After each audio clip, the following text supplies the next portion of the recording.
If you just got XiangLi Yao and you don't want to read all of these to understand what he does, you come to the right place, because this is the short and sweet guy. Subscribe. Whenever you attack on XiangLi Yao, you'll fill up his forte circuit. When it is maxed out, you can use your skill button to do a special skills and then do a special mid-air attack by using your basic attack button. When you use his Resonance Liberation, he will enter his special deduction form, where he will generate free special hypercube.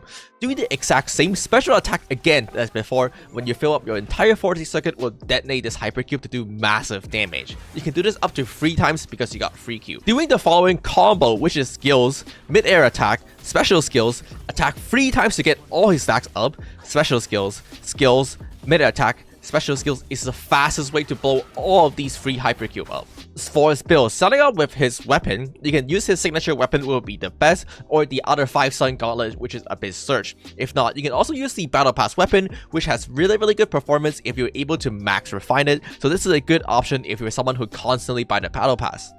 You're actually going to get 2 options for your Echo set, which is either the Lingering Tune set or the Thunder set. They have pretty much the same performance. If you're running Lingering Tunes, you can use your Mech Abomination as your 4 cost. If you're running the Thunder set, you can use Tempest Mepis as your 4 cost. If you're running the Thunder set, make sure to fit a heavy attack in to proc the set effect. A possible option is actually to run a 2-piece Lingering Tune, 2-piece Thundering setup. This is mostly because XiangLi Yao is really balanced in stat, so that he needs both attack as well as damage, preferably slightly more attack, so therefore it's actually really good. Personally, I would actually prefer running the Mech Abomination just because it is easier to use, but do know that it generates less energy than the Tempest Mepis, so you have to run slightly higher energy recharge in this case.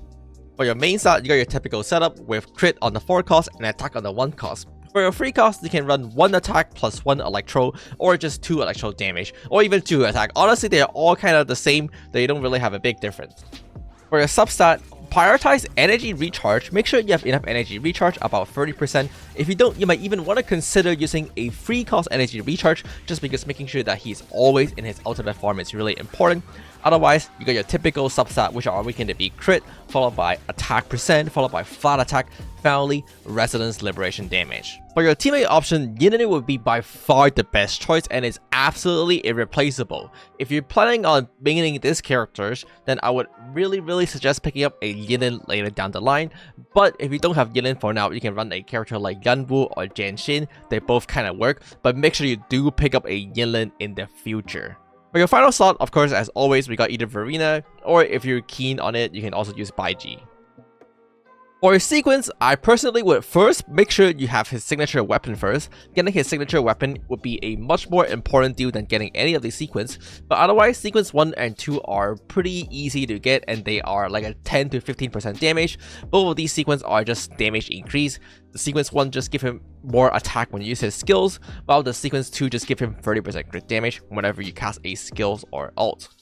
Sequence 3 and 4 are not really a significant increase, they're not really worth it. Finally, sequence 5 and 6 are whale territory. They increase the damage by a significant amount, more than 30% on each of these sequence, but for the most part, all of his sequence just basically increases his damage. It doesn't really change your gameplay in any way, so just spend responsibly depending on how strong you want him to be. If you're a budget player, it's worth considering picking up the first 2 sequence for free in the Coral shop, just because they are really easy to use. You don't need to do anything else, it just builds in more damage, and so it's kind of worth it if you're spending Coral on that. Okay, subscribe. I'm trying to make these short guy as possible, just because I feel like while the text is really long for some of these characters like Tati, you can actually summarize them very easily in like 2 minutes, and the build for every character is the same anyway. You always build crit attack with minor difference. So I'm trying to make guides as short as possible, only covering the important aspect. Let me know if you prefer guide this way instead. I'm trying something new. Subscribe, leave a comment below as always. Bye.